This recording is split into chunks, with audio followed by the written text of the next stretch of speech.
El antiguo Egipto, una gran civilización cuyos orígenes permanecen rodeados de misterio. Aquí The Rock desde Egipto. Hace mucho calor para revelar la verdadera historia del rey escorpión. No estoy en Egipto, sino en el decorado de mi nueva película, El Rey Escorpión, que fue uno de los primeros gobernantes de Egipto. Era un tipo poderoso, carismático e increíblemente guapo. Más o menos como yo. Pero, ¿sabían que existió un verdadero rey escorpión hace más de 5000 años? Los arqueólogos están empezando a conocerlo. Pero por lo que ya sabemos, este fue un tipo bastante malo. Su nombre era Rey Escorpión. Tenía la tumba más grande del barrio, y puede que incluso ayudara a inventar el lenguaje escrito. Hablamos de un hombre que pudo haber sentado las bases de una de las más grandiosas civilizaciones de la historia de la humanidad, e inspiró una de las mejores películas del celuloide. Les vamos a contar la historia del verdadero Rey Escorpión.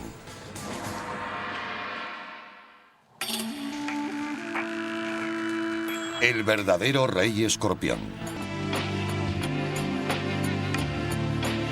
Egipto, el lugar de nacimiento de la civilización. Tierra de pirámides, momias, jeroglíficos, dioses con cabezas de animales y reyes poderosos. Los eruditos pensaban que sabían cómo había comenzado todo, pero estaban equivocados. Hoy los arqueólogos de todo el mundo viajan a los desiertos más desolados de Egipto, buscando pistas en la arena y enfrentándose a las criaturas más letales del mundo, intentando descubrir los orígenes de esta desconcertante tierra y la identidad de sus primeros faraones. Lo que están encontrando es toda una nueva dinastía y un misterioso rey desconocido. Su nombre inspiró una película de Hollywood, El Rey Escorpión. Pero las circunstancias de su vida son mucho más fascinantes que la ficción. El Rey Escorpión podría ser creador de la escritura, la religión, los ritos guerreros y edificios monumentales en una época que ni siquiera sabíamos que había existido. La búsqueda del verdadero Rey Escorpión es un viaje de 5000 años al nacimiento de la civilización egipcia.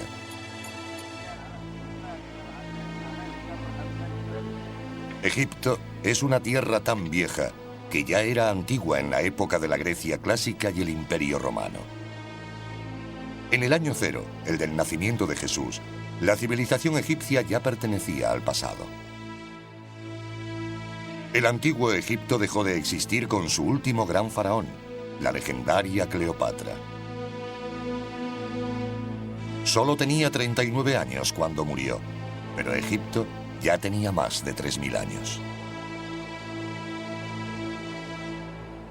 Se sabe mucho del fin de la civilización egipcia, pero poco de su nacimiento. ¿Cómo empezó todo? Para encontrar los orígenes del antiguo Egipto, debemos retroceder en el tiempo hasta el 3500 a.C., mucho antes del tiempo registrado.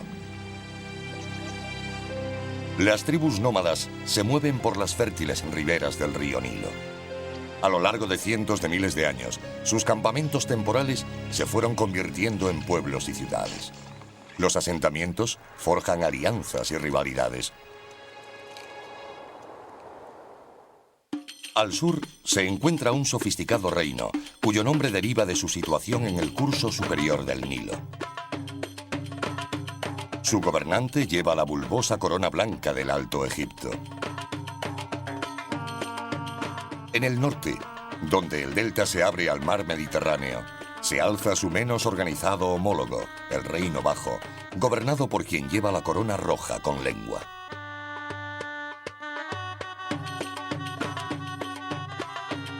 Egipto tal y como lo conocemos. Tierra de pirámides, esfinges, momias y faraones, nace cuando el primer rey une los reinos alto y bajo.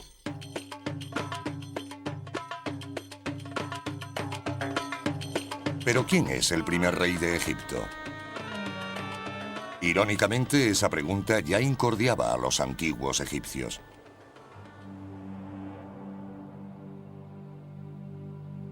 Para llevar la cuenta de sus gobernantes, los antiguos egipcios crearon la llamada Lista de Reyes, unos murales minuciosamente esculpidos en las paredes de los templos. Cada vez que un nuevo rey subía al trono, añadía su nombre a la lista, escribiéndolo dentro de un círculo llamado cartucho. Encima de cada nombre está el símbolo egipcio de la realeza, Horus, un halcón al que veneraban como un dios y que creían era el padre del primer rey humano de Egipto. Esta lista es una pista esencial en la búsqueda del primer soberano de Egipto. La lista de reyes era importante para los egipcios porque no tenían calendarios como los nuestros. Contaban el tiempo por el reinado de cada monarca, pero además la lista era importante porque el soberano necesitaba legitimar su reinado y si podía demostrar su ascendencia hasta el primerísimo rey Horus, aquello lo convertía en un gobernante poderoso.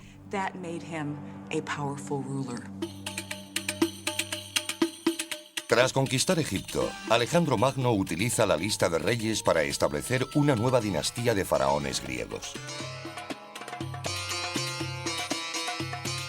Los reyes tolemaicos, de los que Cleopatra es la última gobernante de importancia, legitiman su reinado como griegos, grabando sus nombres en la lista de reyes, colocándose en el linaje de los grandes faraones de Egipto.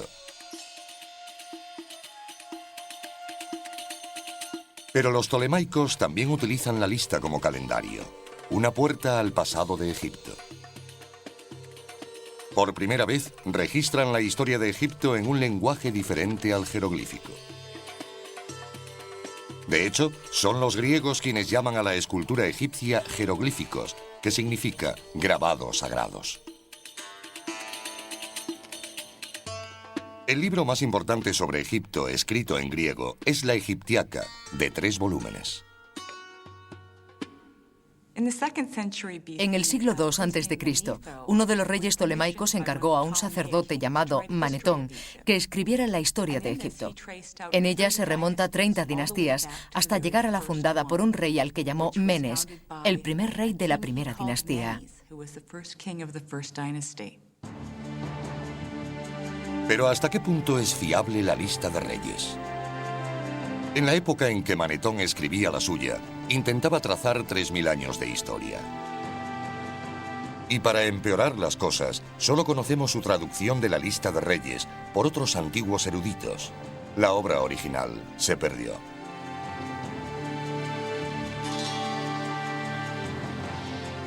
Con el auge de la cristiandad, en el siglo IV después de Cristo, la escritura sagrada egipcia fue prohibida como culto al diablo y pronto fue olvidada por completo. Durante más de 1000 años, la historia del antiguo Egipto y su primer rey fueron un misterio. En 1799, mientras las tropas de Napoleón saqueaban los tesoros de Egipto, un soldado francés descubre una gran lápida, la Piedra Roseta.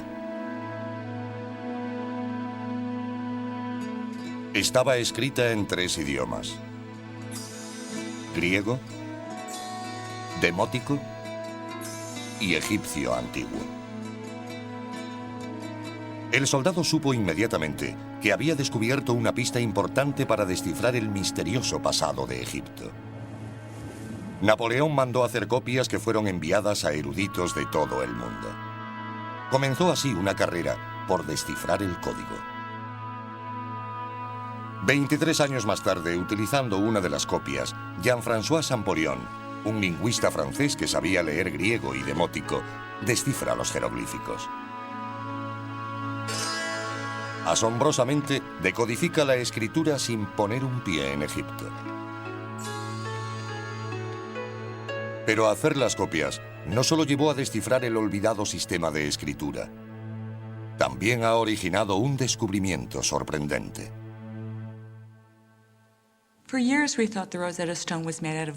Durante años se pensó que la piedra Roseta era de basalto negro, pero recientemente ha cambiado de color y se ha vuelto gris y rosa. Se debe a que cuando fue descubierta, la entintaron para hacer las copias de las inscripciones. En los 2 últimos años, al acometer trabajos de conservación, se descubrió que el negro desaparecía para revelar un trozo de piedra de granito gris y no basalto negro, como hemos creído durante 200 años.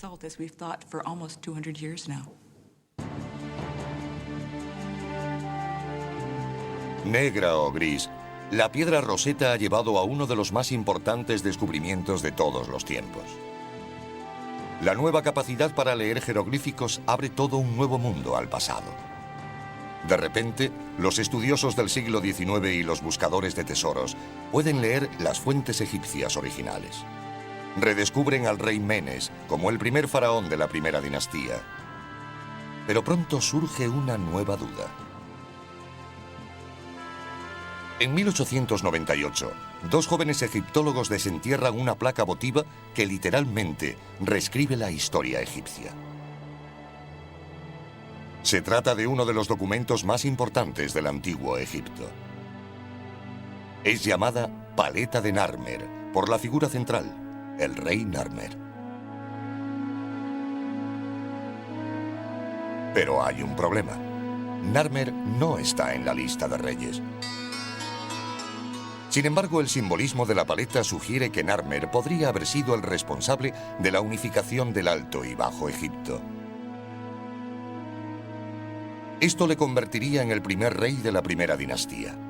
En una cara, el rey Narmer lleva la corona emplumada del Bajo Egipto, mientras examina una fila de prisioneros decapitados. En la otra, lleva la redondeada corona del Alto Egipto y blande una maza sobre un cautivo arrodillado.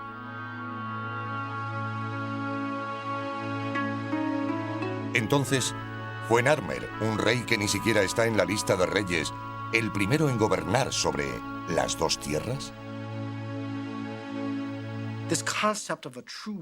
Este concepto de un verdadero unificador a principios de la primera dinastía parece más adecuado a Narmer. En base a su paleta y otros materiales encontrados, sabemos que eliminó toda oposición para un gobierno faraónico unificado de todo el país.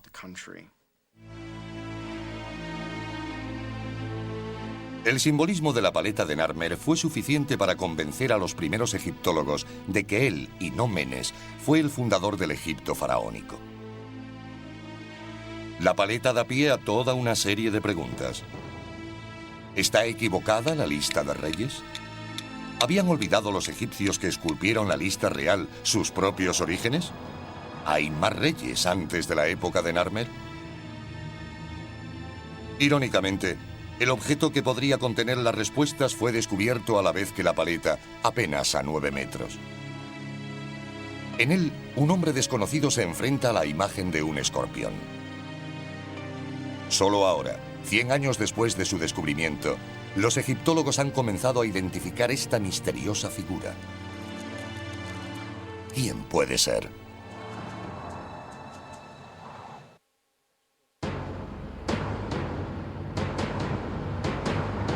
El misterioso objeto, con la imagen de un hombre y un escorpión, es la cabeza de una gran maza ritual. La maza, o garrote de combate, es uno de los símbolos más antiguos del poder real en el antiguo Egipto. A lo largo de 3000 años de historia, los reyes fueron representados haciendo pedazos los cráneos de sus enemigos con mazas. Las cabezas de las mazas usadas en combate tenían el tamaño aproximado de una pelota de béisbol, pero las rituales podían alcanzar el de un balón de baloncesto y pesar más de 9 kilos. La cabeza con la imagen del hombre y el escorpión es la más antigua jamás encontrada. ¿Podría ser la maza de otro rey desconocido? Solo ahora, más de un siglo después de su descubrimiento, los egiptólogos comienzan a entender su significado. La figura central de la cabeza de maza lleva la corona blanca del Alto Egipto y está participando en un acto ritual, probablemente abriendo un canal. Esta es la imagen más antigua de un rey llevando la corona blanca de Egipto. Otra primicia es la imagen del rey llevando agua a la tierra, que se convertiría en el símbolo de dar riqueza al pueblo en el Egipto faraónico. Colgando de la falda del rey hay otro símbolo faraónico, el rabo de toro. El rabo de toro probablemente simboliza al faraón adoptando los atributos del toro, siendo fuerte, viril y poderoso. Y esta es la prueba más antigua que muestra a un faraón de ese modo. Estas características seguirían representándose a lo largo de todo el periodo faraónico. Por toda la cabeza de la maza hay avefrías colgando de postes que representan diferentes regiones del Alto Egipto. El avefría simboliza a los pueblos conquistados. ¿Quién es esta figura sagrada que conquista el Alto Egipto? Basándonos en la iconografía, el tamaño de la figura, lo que hace, la gente que lo rodea, pero sobre todo en su corona, sin duda es un rey del Alto Egipto. Pero la clave para descubrir su identidad está en las figuras que tiene ante él, el rosetón y el escorpión, que se leen como Rey Escorpión. ¿Quién es este Rey Escorpión? ¿Por qué, después de 5.000 años, solo ahora comenzamos a saber algo de él? Al principio, algunos egiptólogos se negaban a creer que era real. Interpretaban el simbolismo como la prueba de un dios mítico. Después de todo, hay una tradición en la religión egipcia que se basa en combinar características de animales y humanos. Los dioses del antiguo Egipto frecuentemente son mostrados bien como animales, o mitad humanos y mitad animales. Quizás se deba a que en el panteón egipcio todos los dioses se tomaron del mundo natural. Cualquier cosa que vieran en la naturaleza contra la que necesitaran alguna protección, que utilizaran en su propio beneficio o que necesitasen explicar, la convertían en una divinidad después de algún tiempo. Representado como mitad hombre, mitad chacal, el dios Anubis reinaba en el inframundo, presidiendo el arte de la momificación. El hipopótamo hembra adopta extremidades humanas para convertirse en Tauret, la diosa de la maternidad y el parto, protectora de mujeres y niños. Sobek, el dios cocodrilo, era el protector del faraón. Como animales sagrados, los cocodrilos eran criados y venerados en los templos y a menudo momificados después de la muerte. Pero los dioses no eran las únicas figuras que adoptaban atributos del mundo animal. Los reyes también se identificaban con animales importantes. Uno de los símbolos más perdurables del antiguo Egipto, la esfinge, es un retrato del faraón con un poderoso león. A menudo en el mundo antiguo los animales eran asociados con personas porque tenían animales totémicos que eran como sus mascotas, o bien eran el símbolo del clan o de un individuo en particular. ¿Cuáles son las características de un escorpión? ¿Y por qué un dios o un rey de Egipto se identificaría con los poderes de esta criatura? Para averiguarlo, uno de los mejores expertos del mundo en insectos letales, el comandante Scott Stockwell, entomólogo del ejército de los Estados Unidos, se enfrentará a algunas de las criaturas más letales de la Tierra.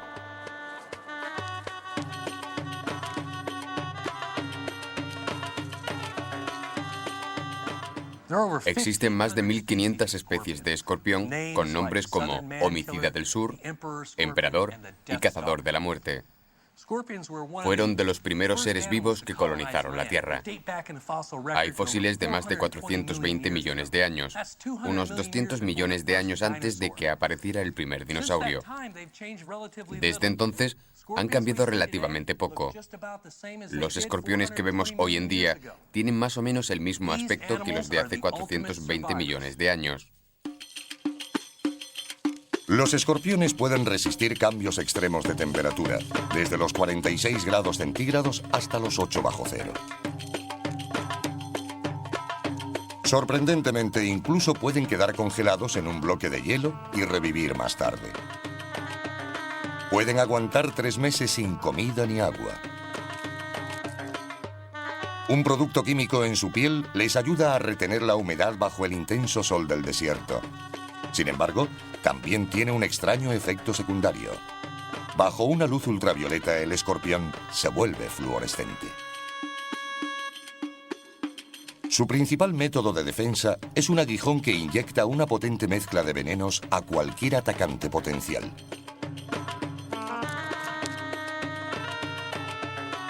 De las 1500 especies conocidas, 20 pueden matar humanos y varias se encuentran solo en Egipto. Este es un escorpión egipcio común. Su nombre científico es Androctonus australis, que en latín significa homicida del sur. El nombre es bastante apropiado, ya que tiene una gran cantidad de veneno neurotóxico muy potente. Este habría sido un animal común con el que los egipcios se topaban diariamente. Es muy rápido, un asesino silencioso, y es fácil comprender por qué el rey escorpión se identificaba con este animal. En la antigüedad, la gente perecía a menudo por la picadura de un escorpión. Pero si sobrevivían, durante unas horas se sentían a punto de morir. El dolor inmediato es parecido a golpearse el dedo con un martillo, o quizá como clavarse un hierro candente. Es muy desagradable y muy doloroso. Como los escorpiones inyectan un veneno neurotóxico en el sistema nervioso, la víctima puede sentir dolor por todo el cuerpo. Inmediatamente se siente dolor en las articulaciones, especialmente en los codos o en las axilas si pica en la mano, o en la ingle si lo hace en el pie. Puede sentirse una especie de hormigueo en el pecho, náuseas o salivación excesiva con un vapeo incontrolado. Algo desagradable para cualquiera. Estos son síntomas de una liberación excesiva de adrenalina, hormonas y presión sanguínea que provocan arritmia cardíaca y colapso circulatorio. Puede provocar que los pulmones se llenen de fluidos. En cualquier caso, el problema con el corazón o el encharcamiento de los pulmones puede causar la muerte, y así sucumbía la mayoría. Afortunadamente, hoy podemos llegar a un hospital y recibir un tratamiento para las picaduras de escorpión, así que no suelen verse muertes como las de antes. Pero sin duda en la antigüedad la picadura del escorpión era una sentencia de muerte. Su mortífero aguijón, la velocidad de su ataque y su capacidad para sobrevivir en condiciones extremas son las características naturales del escorpión. Basándonos en la antigua tradición egipcia de combinar animales y hombres, el rey escorpión fácilmente podría ser un dios mitológico o un rey real. ¿Qué fue en realidad? ¿Una deidad egipcia o un hombre de carne y hueso? Una forma de demostrar que fue real es encontrar su tumba.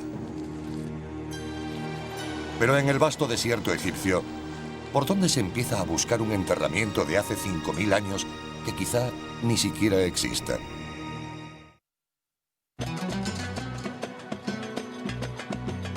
La actual Abidos. Situado a 480 kilómetros al sur del Cairo, la mayoría de turistas nunca esperarían que este remoto pueblo fuese una vez la ciudad más importante del antiguo Egipto.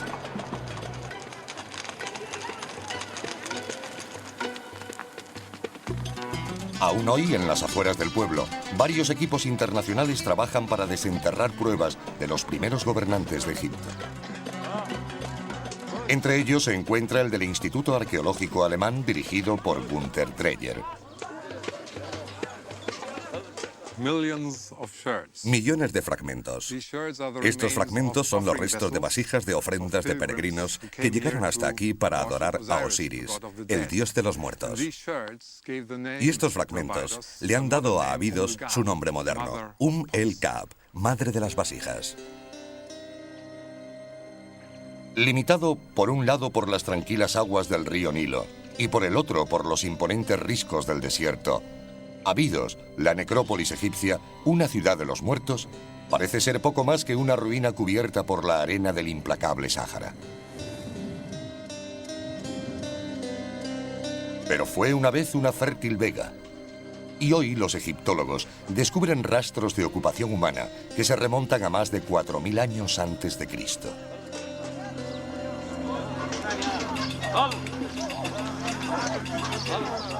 Abidos era antigua incluso para los primeros egipcios. Ya en el 2000 a.C., lejanos antepasados de estos trabajadores llevaban a cabo algunas de las primeras excavaciones arqueológicas de la historia. Igual que hoy, los antiguos egipcios tamizaron la arena en busca de pruebas de los reyes fundadores y los restos de dioses ancestrales.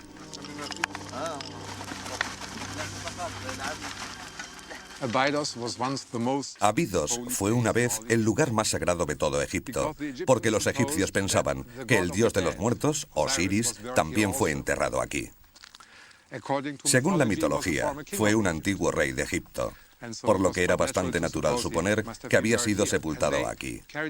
Y acometieron excavaciones a gran escala para encontrar su tumba. Pensaron que la habían encontrado y situaron aquí un lugar de culto. Todo egipcio devoto intentaba venir para hacer una ofrenda a Osiris. Y aquí podemos ver los restos de todas esas ofrendas, millones de fragmentos de vasijas. Más de 4.000 años de vasijas rotas. Vasijas hasta donde alcanza la vista. Cada fragmento representa una ofrenda de buen vino o aceite importado, traído por gente corriente que buscaba una vida segura después de la muerte.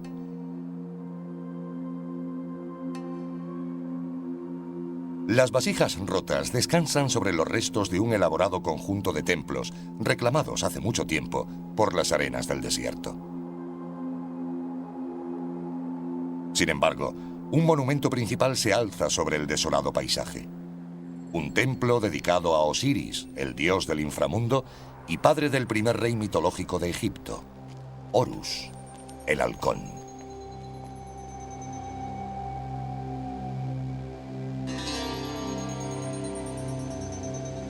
El templo de Osiris se compone de más de una docena de santuarios y altares. Los murales, algunos de los mejores de todo Egipto, celebran la relación de los reyes terrenales con los fundadores mitológicos.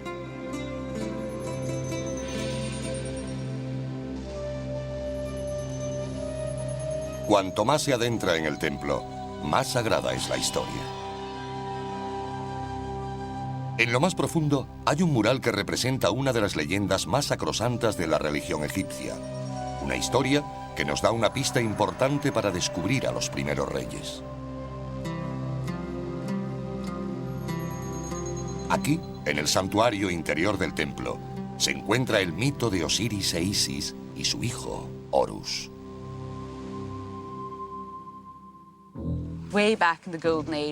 Hace mucho tiempo, en la Edad Dorada, cuando los dioses gobernaban Egipto, reinaba el dios Osiris, que estaba casado con su hermana Isis. Osiris era un rey bueno y justo, y todo el mundo le amaba, salvo su hermano Set, que cada vez sentía más celos de Osiris y su popularidad. Él quería gobernar Egipto, así que tramó un plan para ocupar su lugar. Ordenó que le hicieran un arca decorada con piedras semipreciosas del tamaño exacto de Osiris. Entonces, Set dio un gran banquete e invitó a todo el mundo. En su transcurso, cuando todo el mundo estaba muy alegre, Set dijo que quería que probaran el arca. Quien cupiera se quedaría con ella, algo parecido al cuento de Cenicienta. Mucha gente lo intentó y nadie cupo, hasta que finalmente entró Osiris, que por supuesto cabía perfectamente. En ese momento Set y sus secuaces cerraron la tapa del arca y arrojaron el cuerpo de Osiris al Nilo. Isis sufría tanto que decidió hacer algo. Recorrió todo Egipto y reunió los pedazos de Osiris. Tuvo mucho éxito, pero perdió un órgano vital. Al tener tantos conocimientos de magia, pudo crearlo de barro y así reanimar a Osiris, que enseguida revivió. Entonces, ella misma se convirtió en un milano real y copuló con Osiris para más tarde dar a luz a Horus, que acabó convirtiéndose en el faraón de Egipto. Son Horus y su padre Osiris, los fundadores mitológicos de Egipto, quienes dan a Abidos su significado sagrado. Asombrosamente, la búsqueda de tesoros y dioses mitológicos al final llevó a los arqueólogos al descubrimiento de los primeros reyes reales de Egipto. Una de las primeras excavaciones en Abidos tuvo lugar en 1895. Cavaron en 160 tumbas en 4 días. Afirmaron haber encontrado la verdadera tumba de Osiris. Mostraron una calavera que aseguraron era del dios y se marcharon. Más tarde, un inglés, Sir Flinders Petrie, llegó al lugar. Aunque rechazaba la idea de que Osiris hubiera sido enterrado aquí, sospechaba que Abidos pudiera contener las tumbas de los primeros reyes de Egipto. Pero, ¿cómo demostrarlo? Petrie pensó que la abundancia de fragmentos de vasija podría dar una pista. Petrie utilizó los diferentes tipos de alfarería que se usaban en el Egipto prehistórico como una herramienta para crear una cronología relativa de este periodo, del que no existe constancia escrita. Observando cómo aparecían estos diferentes tipos de vasijas en los grupos de tumbas que excavaba, fue capaz de establecer una secuencia del desarrollo en alfarería que posteriormente dividió en 49 etapas numeradas. Petrie fue el primer egiptólogo que asoció las pruebas materiales, la alfarería de las tumbas y las propias tumbas a la lista de reyes. Comparando su cronología de cerámica con la lista de reyes del antiguo Egipto, Petrie confirmó que estos eran los sepulcros de los reyes de la primera dinastía. Los situó en las últimas etapas de su línea cronológica, de la 31 a la 49. Sospechaba que en alguna parte de Abidos podían encontrarse las tumbas de reyes incluso anteriores a los de la lista.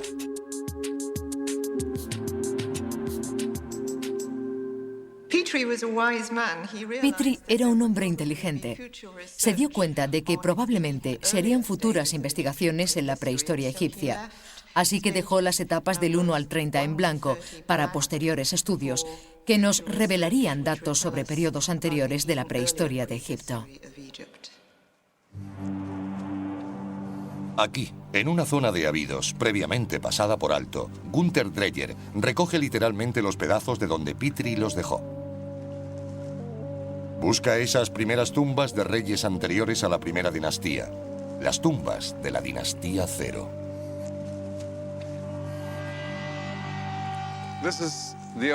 Esta es la parte más antigua de la necrópolis real de Abidos. Se obtuvo muy poco de las primeras excavaciones. Observamos que hay muchos fragmentos en esta zona, como este, y decidimos volver a investigarla.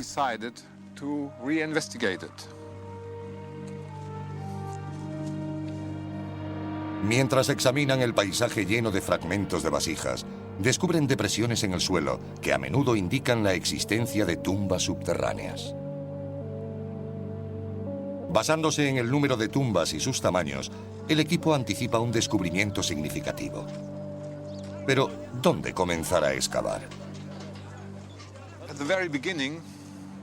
Empezamos por aquí y nos encontramos con una tumba muy grande, que no era mencionada en los viejos informes.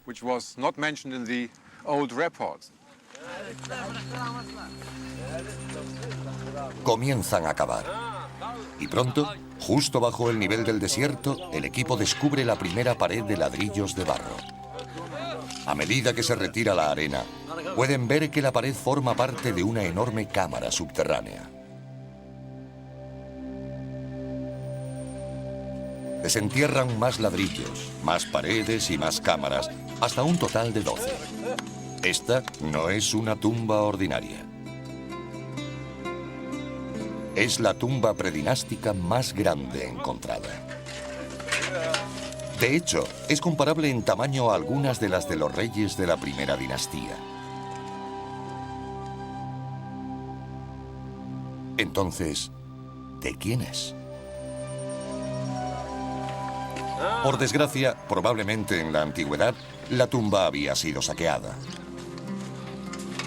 Falta la momia. Los pocos objetos que quedan son llevados al centro de operaciones de la misión alemana en Abidos, donde Dreyer y su equipo examinan las pruebas. La cámara grande contenía vestigios de un santuario de madera y estaba conectada a las demás por medio de pequeñas endijas a modo de puertas. Pensamos que este grupo de 9 cámaras era la representación de un palacio. Algunas todavía estaban llenas de alfarería. Había un tipo especialmente interesante porque no era egipcio, sino importado. Alfarería traída de Palestina. Jarras de vino, cientos de ellas. Estas jarras de Palestina indican que las rutas de comercio internacional ya existían. Cientos de vasijas importadas deben significar que la tumba pertenece a alguien de gran riqueza y poder. Encontramos unos objetos de marfil como este o este. Uniendo las piezas, forman un juego de mesa. Obviamente, temían que la vida después de la muerte fuese algo aburrida y estaban equipados con juegos. Uno de los objetos de marfil de un juego parecido a los dados es exactamente igual a uno encontrado en la tumba del rey Tut, enterrado 2000 años más tarde. Dreyer sospecha que, de hecho, esta es la tumba de un rey desconocido de Egipto. Finalmente, encuentra el símbolo definitivo del poder real. Dentro de la cámara grande encontramos en la esquina un cetro de marfil que nos indica que sin duda esta era una tumba real. El cetro, con forma de un bastón de pastor, se convertirá en un símbolo de poder faraónico durante los siguientes 3000 años. Mediante la prueba del carbono 14, Dreyer determina que este es el cetro intacto más antiguo jamás encontrado en Egipto. Con el antiguo cetro en mano, Dreyer cree haber descubierto a un rey anterior al tiempo de los reyes. ¿Cuál es su nombre? Descubrimos muchos fragmentos de alfarería, algunos completos, con inscripciones en tinta. Y los más importantes son aquellos en los que aparece la imagen de un escorpión.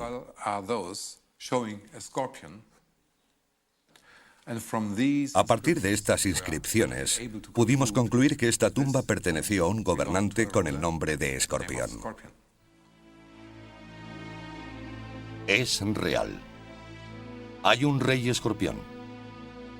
Ningún dios mitológico tiene una tumba terrenal. El descubrimiento de la tumba del rey escorpión es una prueba irrefutable de que él gobernó el Alto Egipto como rey hace más de 5000 años.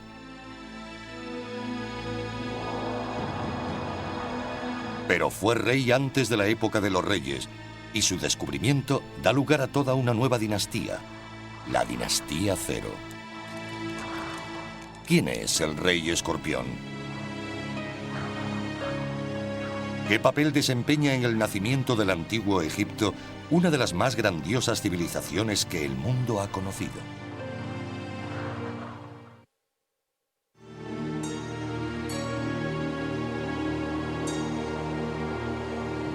Las características de la tumba del rey escorpión sientan las bases para los enterramientos de todos los faraones durante el resto de la historia egipcia.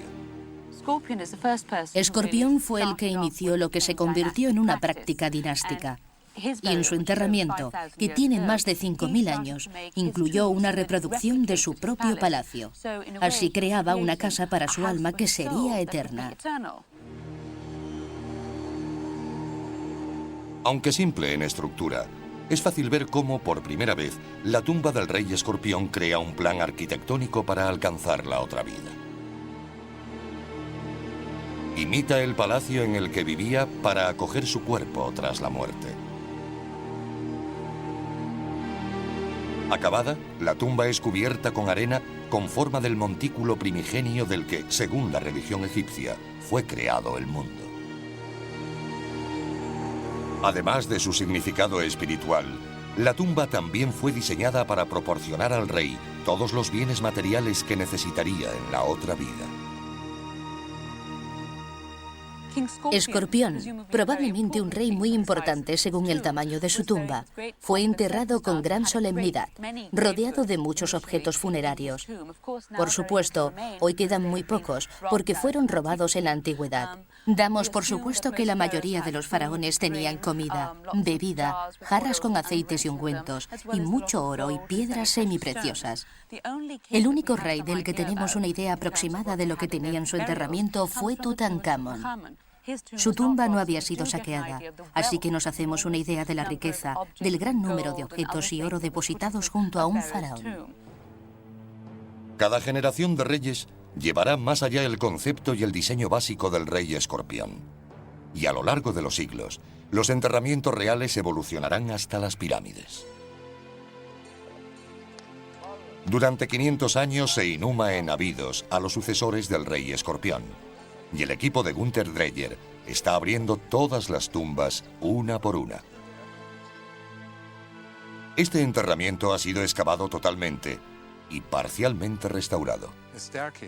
Hay una escalera que baja hasta la cámara mortuoria. Ahora está cubierta de arena. Es la tumba más elaborada de la primera dinastía, la tumba del rey Den. Aunque la tumba del rey Den fue construida 300 años después de la muerte de la del rey escorpión, comparte la misma estructura básica.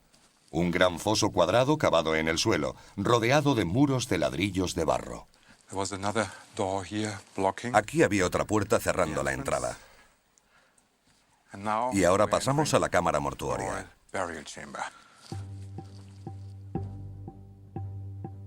La cámara estuvo solada con grandes losas de granito rojo y negro.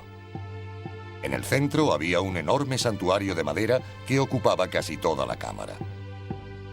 Alrededor había ofrendas parecidas a las encontradas en la tumba del rey escorpión. En principio, esta cámara mortuoria es igual a la de Escorpión. Un gran foso revestido de ladrillo. Pero aquí tiene un espesor de 4 metros. El techo se construyó con grandes vigas de madera de cedro, probablemente importadas del Líbano. Por encima del techo, como en la tumba de Escorpión, había un montículo de arena representando al montículo primigenio. Pero este estaba recubierto de ladrillos de barro, creando una plataforma larga y baja con forma de banco, conocido como mastaba, la palabra árabe para banco. 500 años después de Escorpión, el faraón de la segunda dinastía, Khâsekhemoui, construiría la más grande y última tumba de Abidos. Pero Khâsekhemoui añade una importante innovación al montículo de Escorpión. Construye una mastaba en piedra. En principio, es lo mismo. Un foso revestido de ladrillo. Pero aquí, por primera vez, la cámara mortuoria real está construida entera en piedra. Khâsekhemoui agrega algo más que simplemente tamaño y piedra a la arquitectura de Escorpión para la otra vida. Un componente completamente nuevo. A menos de 1 kilómetro de su tumba, hay otra estructura monumental funeraria construida por Khâsekhemoui. Cuando los egiptólogos la descubrieron, no estaban seguros de qué era. Algunos pensaron que era una fortaleza. Otros que podría ser el almacén construido por José, según la Biblia. Posteriores investigaciones demostraron que este enorme recinto funerario pretendía ser la casa de la eternidad de Khâsekhemoui. Está construida con ladrillos de barro similares a los utilizados en la tumba del rey Escorpión. De hecho, hoy se sigue utilizando la misma fórmula. Se mezcla tierra, paja y agua. Se le da forma y se seca al sol. Los trabajadores de Khâsekhemoui hicieron millones de ladrillos de barro y los transportaron a 1,5 kilómetros para construir las paredes del recinto, de 10 metros de altura y 5 de grosor. Hoy, el recinto funerario de Khâsekhemoui es la estructura de ladrillo de barro más grande del mundo. Ciertamente, El monumento causa honda impresión al hombre que literalmente añade el siguiente paso a la arquitectura para la otra vida del rey escorpión: Imhotep, el arquitecto de la primera pirámide de Egipto.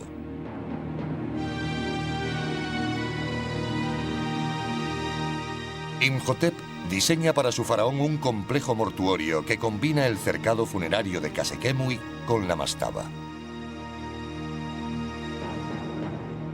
Pero Imhotep da 2 pasos más. En lugar de muros de ladrillo de barro, utiliza piedra. Y en lugar de construir una sola mastaba, las apila.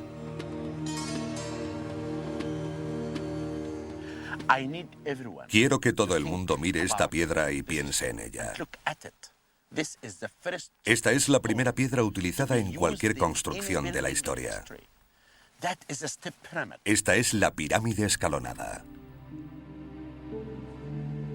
La pirámide escalonada cambia la imagen de Egipto para siempre. Ayudados por 5.000 años de erosión, los arqueólogos han descubierto cómo evoluciona la pirámide escalonada desde la sencilla tumba del rey escorpión. Imhotep comienza con el simple banco o mastaba. Luego le da un acabado de caliza blanca, quizá porque originalmente nunca pensó en construir algo más alto. Pero entonces decide apilar una mastaba de piedra sobre otra hasta alcanzar 6 niveles.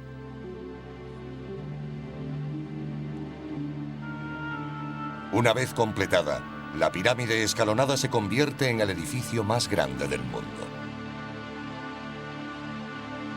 En el corazón de esta colosal estructura está la misma creencia que inspiró la tumba del rey escorpión. A lo largo de esta evolución, las construcciones, desde la mastaba de Abidos hasta las grandes pirámides de Giza, han estado destinadas al enterramiento de los reyes para la otra vida. En 100 años, la pirámide escalonada evolucionará hasta la verdadera pirámide. Y durante los siguientes 1000 años, los faraones construirán pirámides para asegurar su viaje a la otra vida. La construcción de las pirámides alcanza su punto álgido en Giza, casi 2500 años antes de Cristo. Con una altura de 152 metros y unos 240 metros de ancho, la Gran Pirámide de Keops es la estructura de piedra más grande del mundo y debe su propia existencia a la sencilla tumba de ladrillos de barro del rey escorpión.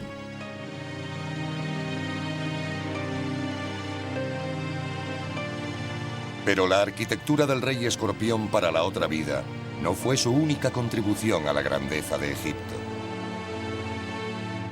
Un descubrimiento en el suelo de su cámara mortuoria podría ser aún más monumental que las grandiosas pirámides.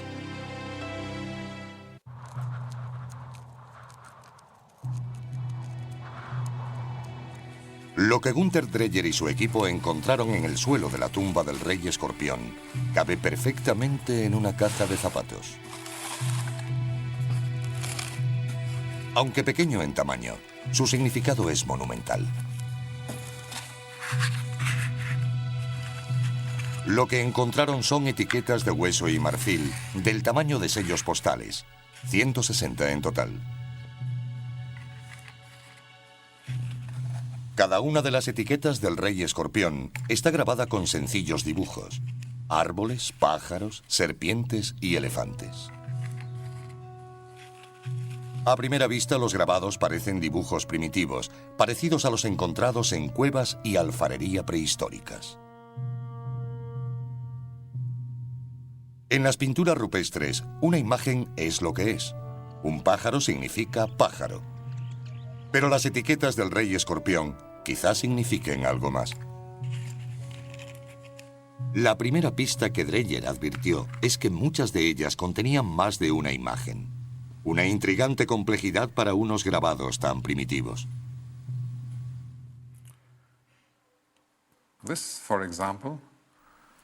Esto, por ejemplo, muestra a un elefante en las montañas y un árbol. Esta muestra un árbol y un animal parecido a un perro o un chacal. Primero, Dreyer trató de interpretar las etiquetas como grupos de dibujos, pero no les encontró sentido. Entonces se preguntó, ¿y si estos grabados no son simplemente dibujos, sino más bien símbolos? Si así fuera, las etiquetas del Rey Escorpión serían la escritura más antigua del mundo. A primera vista, no sabíamos para qué fueron hechas, pero algunos de los signos nos recordaban a los jeroglíficos. Los estudiamos con más cuidado, intentando averiguar si se trataba de escritura o no. Dreyer comenzó su investigación fechando las etiquetas mediante el proceso del carbono 14. Pero los resultados no fueron los que esperaba. Las etiquetas del Rey Escorpión databan en torno al 3250 a.C., más de 200 años antes del nacimiento estimado de la escritura. Se cree que surgió alrededor del 3000 a.C. en Mesopotamia, en el actual Irak. Conocida como cuneiforme, esta caligrafía con forma de cuña fue creada presionando varillas o cañas en arcilla fresca. Las pruebas sugieren que el alfabeto cuneiforme evolucionó a partir de un sencillo sistema de numeración. Los estudiosos han creído durante mucho tiempo que los mesopotámicos introdujeron su sistema de escritura en Egipto a través del comercio. Así, a principios de la primera dinastía, alrededor del 3000 a.C., los egipcios transformaron la escritura mesopotámica en jeroglíficos. Pero si las sospechas de Dreyer sobre las etiquetas del Rey Escorpión son correctas, desmiente completamente la teoría actualizada aceptada sobre los orígenes de la escritura. Significaría que la escritura egipcia se creó de forma independiente de la de Mesopotamia. El descubrimiento implicaría que esa escritura, quizá el invento más importante del mundo, se originó antes en Egipto. Pero, ¿cómo probarlo? Para considerarlo un verdadero sistema de escritura, cada dibujo debe significar más de lo que representa. Una serpiente debe ser más que una serpiente. Debe representar un valor fonético. En otras palabras, una serpiente debe representar una letra del alfabeto. Usando jeroglíficos egipcios como guía, Dreyer intenta leer las etiquetas de escorpión fonéticamente. Esta muestra a un elefante en las montañas. Si empleamos el valor fonético de jeroglíficos similares, el elefante se leería como Ab y las montañas como Yu. Juntos serían Ab-Yu, que es el nombre de Abidos. Así, estos grabados pueden leerse como una temprana escritura jeroglífica. Tal y como Dreyer había esperado, el elefante y las montañas funcionan como letras del alfabeto. Juntas, forman sílabas para deletrear el nombre de la antigua ciudad de Abidos. Pero, ¿funcionará con otras etiquetas? Seguimos probando y aquí tenemos una etiqueta en la que aparece una serpiente sobre montañas.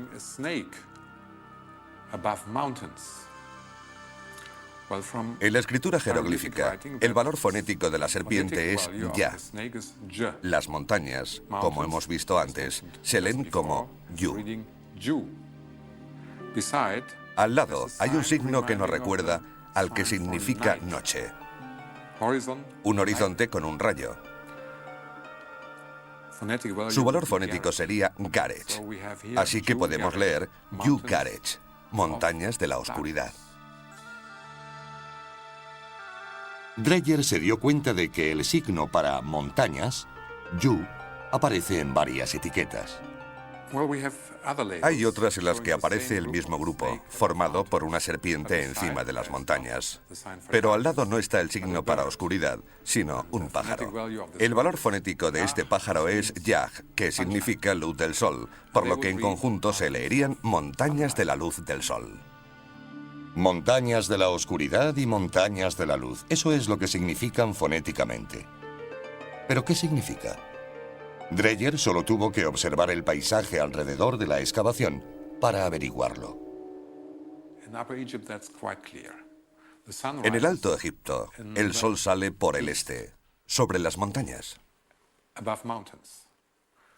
y se pone por el oeste, sobre las montañas, o tras ellas. Las etiquetas se refieren a las montañas del este y del oeste, dos regiones distintas del Alto Egipto. Dreyer está seguro de estar leyendo las escrituras más antiguas del mundo. Estas etiquetas solo pueden ser entendidas como escritura fonética. Como símbolos, estos signos no tendrían ningún sentido. Leyendo las etiquetas del rey escorpión, Gunther Dreyer reescribe literalmente la historia. Estas demuestran que los jeroglíficos egipcios eran un sistema de escritura completo anterior al cuneiforme mesopotámico.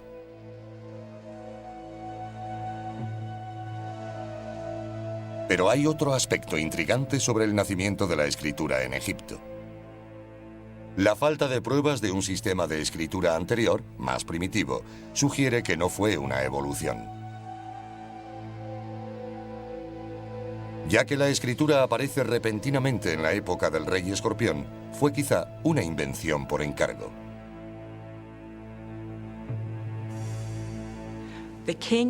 El rey de la época se dio cuenta de que necesitaba un sistema de escritura para los tributos y otras materias. Ordenó a sus cortesanos que lo crearan y así lo hicieron. No se trata de un desarrollo lento. Prácticamente fue inventado de la noche a la mañana. Quizás sea prematuro decir que fue el rey escorpión quien ordenó la invención de la escritura. Pero las etiquetas de su tumba demuestran claramente que entendió la necesidad de escribir y tuvo el poder para hacerlo.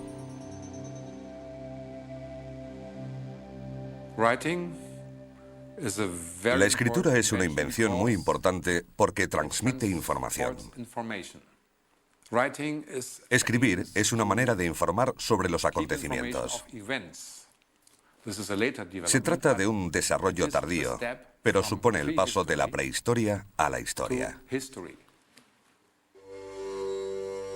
¿Tendría la historia en mente el rey escorpión si de hecho fue él quien ordenó la invención de la escritura? Quizás no lo sabremos nunca, pero la lectura de las etiquetas y su contexto arqueológico facilitan una pista de su utilización. Dreyer encontró las etiquetas en el suelo de la tumba y debido a que muchas de ellas tienen pequeños agujeros, cree que estaban fijadas a cajas de madera, piezas de lino y jarras de aceite, entregadas como pago al rey por las ciudades que gobernaba.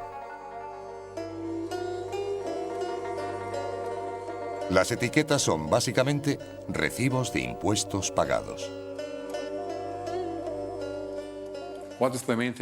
¿Qué es lo más importante de gobernar? Cobrar impuestos. Uno tiene que controlar quién ha pagado, quién ha enviado qué. Con pequeñas cantidades es fácil, pero cuando la cifra es mayor, la cosa se complica. Tuvieron que inventar y desarrollar un sistema para guardar información, y ese fue la escritura. En las manos del rey escorpión, la escritura se convierte en una herramienta para acumular riqueza y poder. Pero con esa riqueza y poder vienen las rivalidades, y el rey debe utilizar al ejército para proteger su reino y sentar las bases para la unificación de todo Egipto.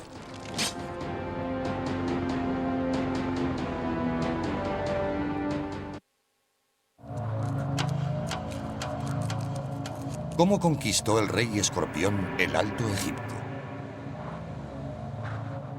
La respuesta reside a lo largo del curso natural del Nilo, en una zona donde el río gira bruscamente al este para sortear el desierto occidental. Llamado Kena, este territorio fue un importante centro de actividad en el mundo antiguo. El egiptólogo John Darnell, de la Universidad de Yale, ha estado explorando la zona durante más de una década. Hoy muestra un descubrimiento que puede desvelar los misterios de la subida al poder del rey Escorpión y ser el documento histórico más antiguo de Egipto y probablemente del mundo.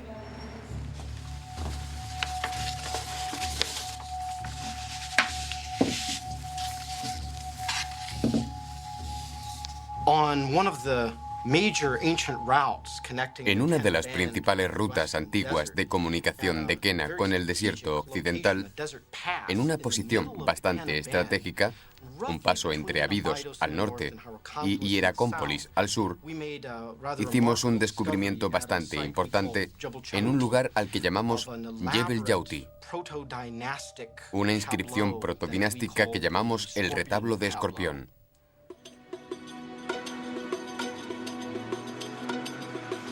Mientras John Darnell descifra las inscripciones en Yale, su esposa, Deborah Darnell, pasa gran parte del año en el campo, explorando antiguas rutas y reuniendo nuevas pruebas. Darnell practica lo que ella llama arqueología de guerrilla, protegiendo el lugar de vándalos y ladrones, así como de la arena, el viento y la erosión, los enemigos naturales de su frágil descubrimiento.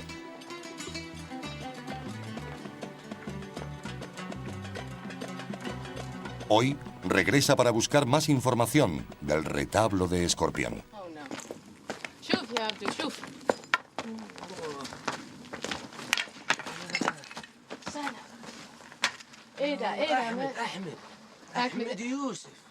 Alguien ha grabado su nombre sobre la inscripción.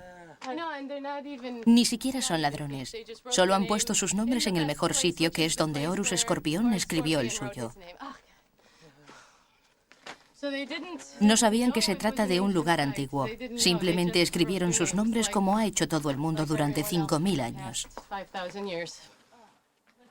Los Darnell toman muchas precauciones para proteger el emplazamiento y para preservar su descubrimiento lo han fotografiado y dibujado al completo.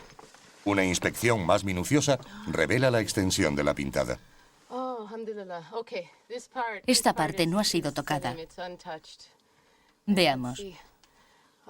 Las inscripciones antiguas están grabadas tan profundamente que en realidad no hemos perdido tanto. Pero era tan bonita. Aquí está la parte más importante, que está bastante bien iluminada. Y aquí está el halcón, Horus, sobre el escorpión. Incluso a la luz del sol, los grabados de 5.000 años de antigüedad son difíciles de ver.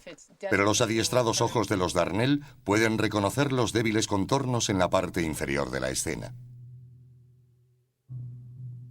La figura parece ser un primitivo escorpión, sobre la que hay un rudimentario grabado de un halcón.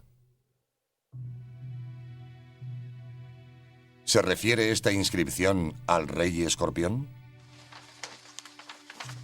Si es así, nunca se había encontrado algo parecido.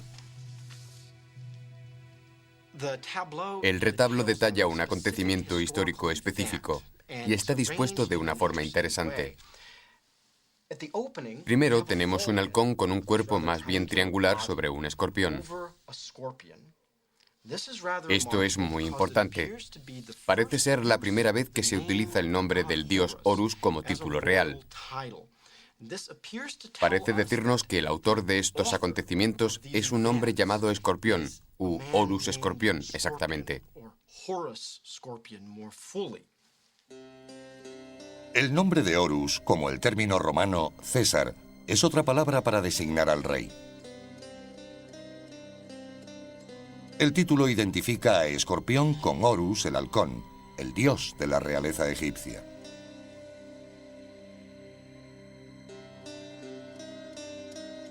Los soberanos posteriores tendrían hasta 5 nombres reales que simbolizaban sus muchos poderes. Pero el nombre de Horus seguirá siendo utilizado por todos los monarcas en los siguientes 3.000 años. Notablemente, el rey Escorpión es el primero en la historia egipcia que usa el título de Horus. Trabajando en la inscripción, Darnell busca más pistas sobre el rey escorpión. Participa en una procesión. Lo sabemos porque hay un emblema aquí que indica que se trata de una procesión religiosa. Aparece un hombre vestido con una prenda envolvente, quien probablemente es una especie de oficiante con un largo bastón.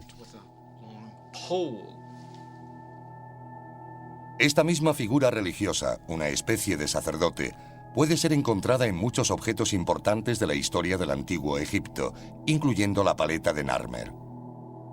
Siguiendo al sacerdote, hay otra escena familiar. Es seguido por dos grupos independientes, que son casi tan importantes como su primer uso del título de Horus. Porque lo que vemos es a un prisionero atado con el pelo alborotado detrás de él, maniatado como un pájaro, sujeto por una cuerda que sostiene esta gran figura de aquí, en el extremo izquierdo del retablo. Este hombre sostiene con la otra mano lo que parece ser una maza. Una maza con cabeza de pera que blande sobre la cabeza del prisionero atado.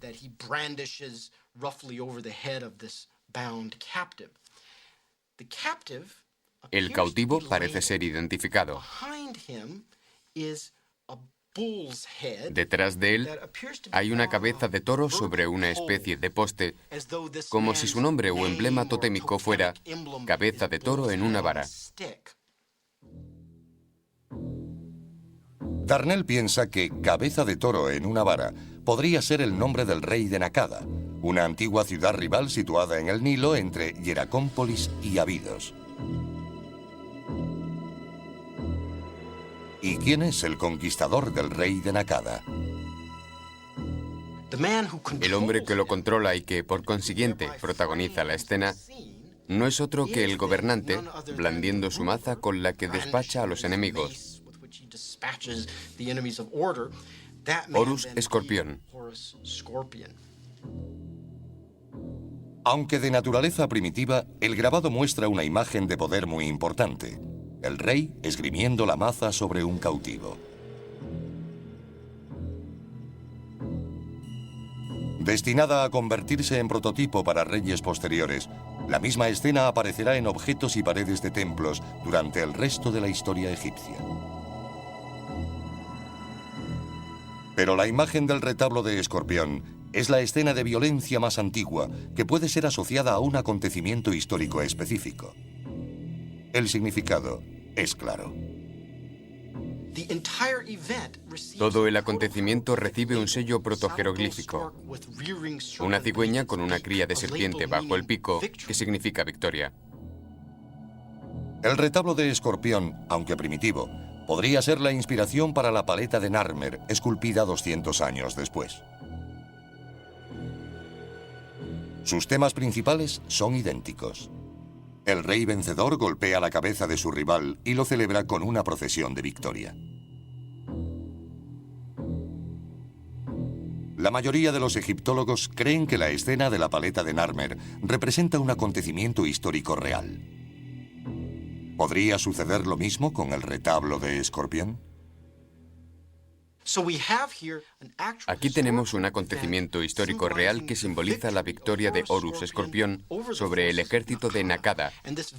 Y esta misma victoria, junto con la subsiguiente procesión de vuelta a Abidos, parece haber ocurrido aquí mismo, en Jebel Yauti. Si Darnell está en lo cierto, el cuadro de Escorpión podría ser el primer documento histórico conocido de suma importancia.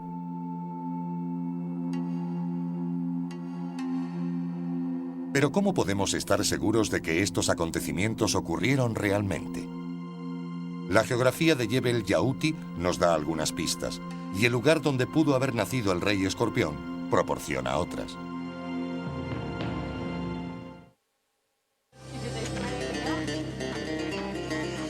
Jebel Yauti, el lugar donde el rey Escorpión grabó su retablo de victoria, está situado a medio camino entre Abidos, que queda al norte, e Hieracómpolis, al sur.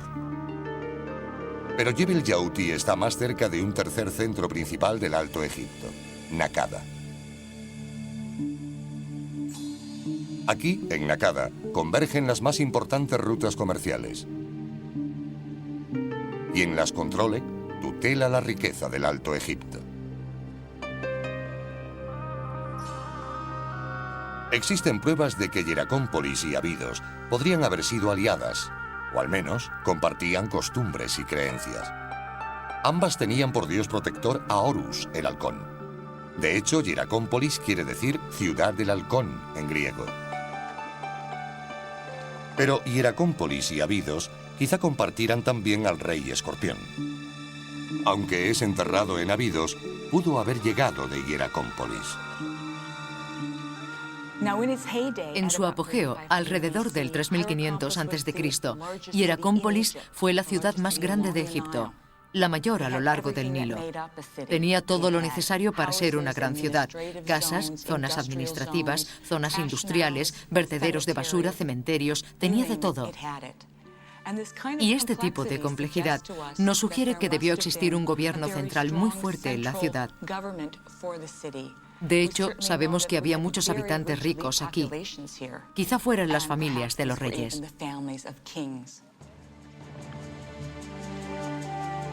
En este ambiente favorable, las semillas de la política, el arte, el comercio y la religión, en resumen, de la sociedad, fueron sembradas para florecer rápida y abundantemente.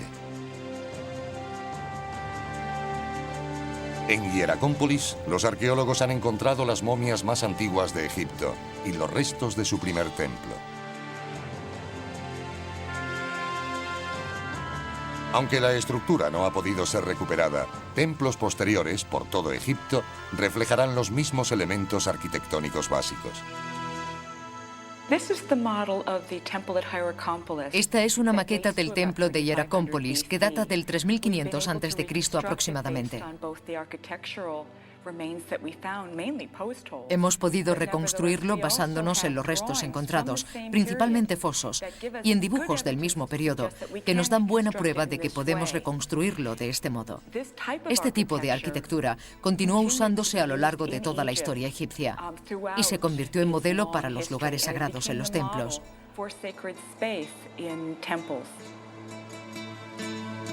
Fue aquí, en este templo, donde los arqueólogos descubrieron la paleta de Narmer y la cabeza de maza de escorpión. ¿Es posible que el rey hiciera ofrendas aquí? Este templo de Hieracómpolis ciertamente es un lugar donde el rey escorpión podría haber venido a rendir culto a su dios Horus para asegurarse un reinado próspero. Más allá del templo, hay más pruebas de la ciudad del halcón que sugieren que el rey escorpión nació aquí. Tenemos muchas imágenes de halcones de los almacenes de los templos y también tenemos escorpiones. De hecho, es el único sitio donde se han encontrado modelos tridimensionales e imágenes grabadas en cuencos. El motivo no está del todo claro, pero creo que es debido a que la diosa de la ciudad, que tenía forma de escorpión, podría haber sido la esposa de Horus de Hieracómpolis. El rey escorpión, tomando ese nombre, habría adquirido una imagen muy poderosa, lo cual nos lleva a creer que probablemente nació en Hieracómpolis. ¿Pero vivió el rey escorpión realmente en Hieracómpolis? Hasta ahora no se ha encontrado ninguna prueba concluyente. Lo que se han encontrado son los restos de un palacio real. Hasta ahora, los arqueólogos confiaban en las tumbas o palacios para la otra vida, para hacerse una idea de dónde vivían los reyes. Pero ahora, basándose en las tumbas, el arte y los pequeños restos, los arqueólogos pueden construir un modelo del único palacio para vivir de este periodo egipcio jamás descubierto. Encontramos pruebas de esta maravillosa arquitectura de ladrillo que llevan a esta elaborada puerta. Las excavaciones que hicimos debajo desvelaron muelles de carga e instalaciones de almacenamiento. Todos los lugares donde el rey pudo haber almacenado sus excedentes y sus impuestos. Desde un lugar como este, si acaso no es el mismo, habría gobernado el rey escorpión. Probablemente este palacio del rey escorpión en Hieracómpolis sea el modelo en el que se basa su palacio para la otra vida, en Abidos. Con lazos tanto en Hieracómpolis como en Abidos, el rey Escorpión habría sido el hombre adecuado, en la época adecuada, para dirigir a una fuerza unificada contra los ejércitos de Nakada. Una batalla por el control de las valiosas rutas comerciales y riquezas terrenales, pero también una batalla cósmica entre dioses. Hieracómpolis y Abidos comparten a Horus, el dios halcón que emana de Osiris. El protector de Nakada es Set, el dios del caos, enemigo de Osiris. Hieracómpolis y Abidos tienen poderosos líderes mostrados en escenas de sus reyes presidiendo procesiones ceremoniales.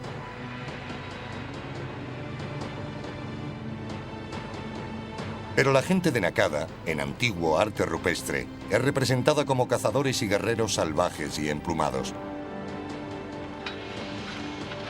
Lo que se produce es un enfrentamiento clásico entre las fuerzas del orden y las del caos.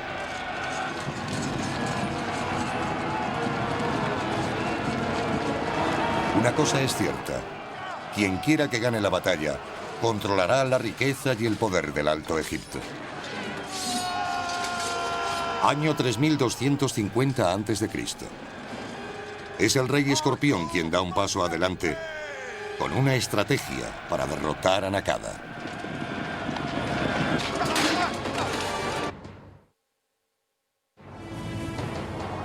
¿Cuál es la estrategia del rey Escorpión para derrotar a Nakada? Basándose en la geografía de Jebel Yauti, un remoto puesto avanzado en el desierto, y en el hecho de que el retablo esté situado aquí, John Darnell cree que Escorpión lanzó un ataque sorpresa que comenzó exactamente en Jebel Yauti.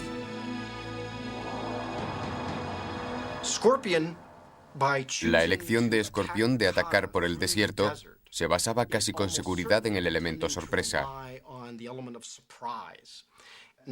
Nakada tiene un gran ejército en el Valle de Nilo y podría haber esperado que si Abidos atacaba, Escorpión llegara por el Nilo desde el norte. Pero este no se acerca a Nakada por el Nilo. En lugar de eso, conduce a sus tropas a través del desierto y se esconde detrás de Jebel Yauti. El Jebel, o montaña, es uno de los únicos lugares por el que las tropas pueden subir o bajar de la altiplanicie del desierto. Este paso en el desierto es conocido como la Puerta Estrecha. Y detrás de esta puerta, el rey Escorpión espera con su ejército. Escorpión intenta lanzar su ataque por la parte posterior de Nakada, llegando a través del desierto. Probablemente también sabe que Nakada tiene un importante puesto avanzado en el desierto, al oeste de la propia ciudad. Escorpión puede atacar por el desierto y evitar cualquier contacto con los ejércitos del Valle de Nilo de Nakada. Escogiendo la ruta de Jebel Yauti, también puede bajar desde el desierto al sur del puesto avanzado de Nakada. Entonces, dirigiéndose rápidamente hacia el norte, un pequeño ejército de Escorpión procedente de Abidos aislaría a las fuerzas de Nakada en el Nilo de las del puesto avanzado en el desierto, logrando por consiguiente una victoria rápida y relativamente incruenta sobre Nakada. La conquista de Nakada es una ocasión trascendental.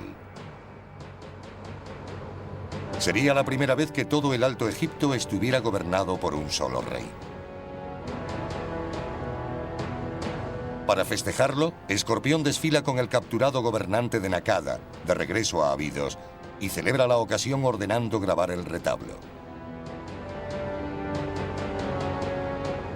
Con él, el rey Escorpión también podría haber inventado la historia.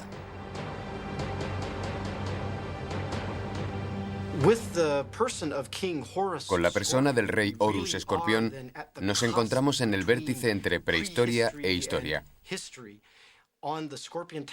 El propio retablo y numerosos elementos de su tumba, en Abidos, muestran el nacimiento de la escritura jeroglífica.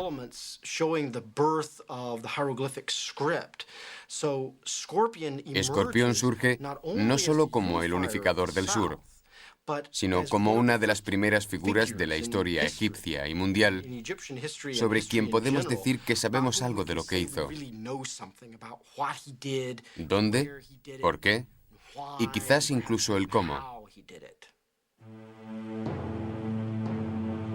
El retablo de Escorpión demuestra ser tan importante como la paleta de Narmer para ampliar nuestro conocimiento sobre la unificación de Egipto.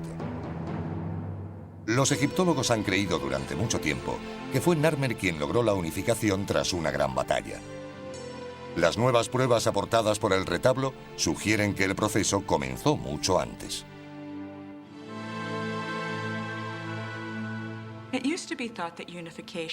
Solía pensarse en la unificación como un acontecimiento único. Simplemente fue una gran guerra y al final el vencedor se convirtió en rey del Alto y Bajo Egipto. Hoy en día está claro que la unificación fue un proceso largo y elaborado que implicó muchos combates, pero también diplomacia, comercio, transferencias tecnológicas, etc.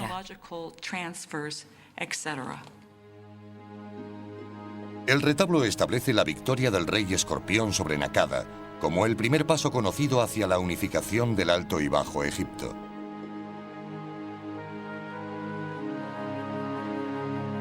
Y en muchos sentidos, la consolidación del Alto Egipto pudiera ser el acontecimiento crucial para la creación final de un Egipto unificado, faraónico.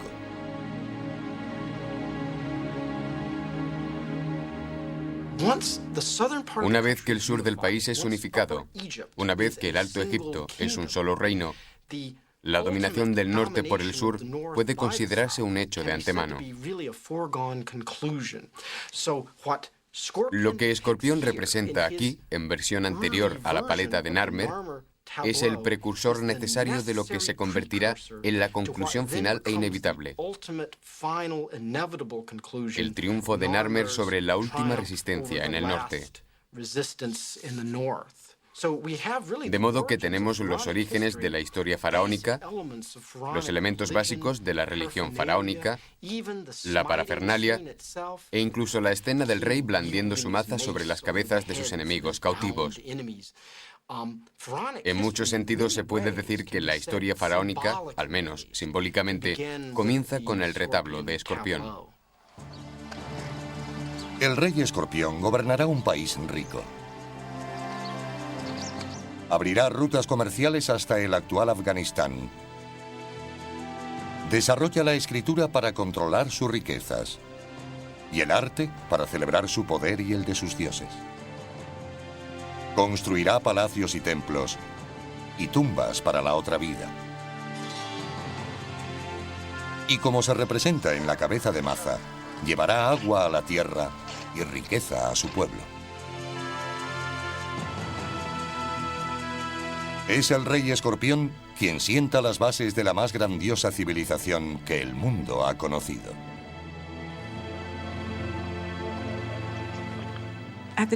En la época del rey Escorpión ya estaban presentes todos los elementos básicos de la civilización egipcia. Había escritura, había arquitectura monumental, existía una creencia en la otra vida. Había un sistema de arte que permanecerá prácticamente igual durante los siguientes 3000 años y una creencia perdurable en la importancia del rey para el gobierno y para la dirección del universo egipcio. En conjunto tenían todo lo necesario para crear una de las civilizaciones más duraderas del mundo. Mientras los arqueólogos perseveren en su búsqueda de los orígenes del antiguo Egipto, y a medida que salen a la luz más pruebas, los eruditos continuarán reescribiendo los libros de historia. Quizá al final, la persona reconocida como uno de los fundadores del antiguo Egipto sea el rey Escorpión.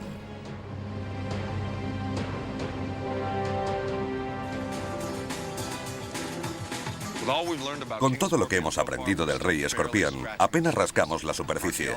Los arqueólogos siguen ensamblando la historia de todo el periodo predinástico.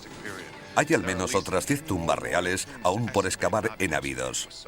Con tanto por descubrir, de todos los gobernantes anteriores o posteriores, ni siquiera estamos seguros de que existiera un único rey escorpión. Se cree que algunos de los objetos que os hemos mostrado podrían pertenecer a 2 reyes diferentes. Pero al menos sabemos que hay un solo rey escorpión en el cine. Soy yo, y me gustaría verles entre el público. Soy The Rock. Gracias por acompañarnos.